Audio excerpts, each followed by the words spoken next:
Pulga nisbatan bog'liqligimiz kuchaygani sayin, uni kelishini, uni patoklarini ochishga intilganimiz sayin muhimligi ortganda pul kemaydi, turadi. Sababi kelishiga nisbatan urg'u ko'tarilib ketadi.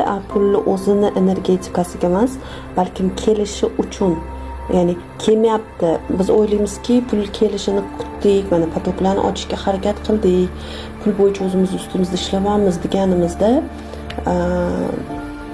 shunaqa bo'lar ekanki, yopish orqali ishlar ekanmiz. Agar nimadir vaziyatga yopishganimizda albatta uni muhimligi ortadi. Muhimlik ortdi degani bu avtomatik tarzda hayotingdan uzoqlashadi va sen uni quvlaysan degani.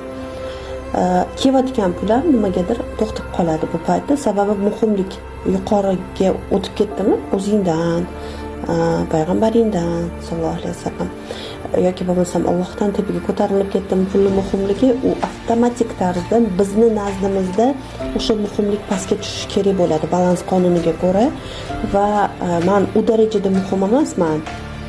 Aslida seni o'zingni energiyang muhimroq, Robbingni energiyasi muhimroq, payg'ambaringni energetikasiga ulanish, ya'ni ularga ummat sifatida o'sha zanjirda bo'lish muhimroq deb bizga sinovi o'zini qadri balansiga tushib olgunga qadar pul o'zini qadrini ko'rsatadi.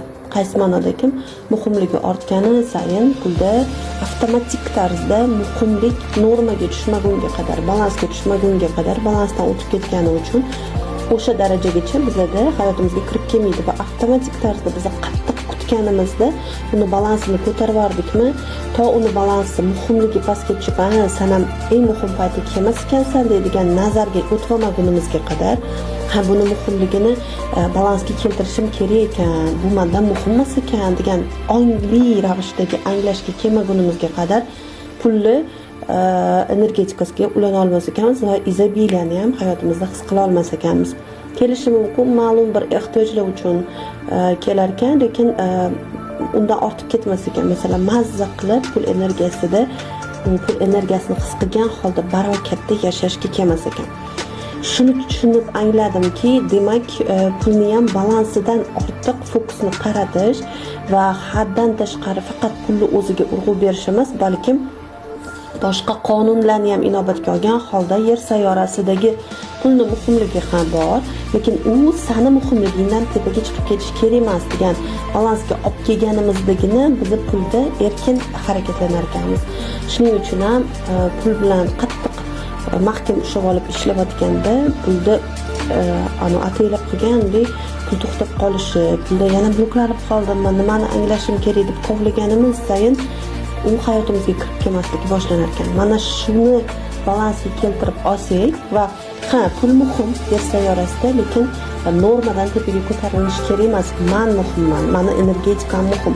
Pul mendan tepaga muhimlikda oshib ketishi kerak emas degan anglashga kelamiz va ana o'shanda bizda izobiliya erkin holatda va sevgida kirib kelishni boshlaydi. Yopishayotganimizda aslida kelmaysanmi, davay kelmayapsan, meni hayotimda yo'qsan, fokus yo'qlikka qaratilar ekan. Shuning uchun pul bilan ishlayotganda balansni inobatga olish juda muhim ekan.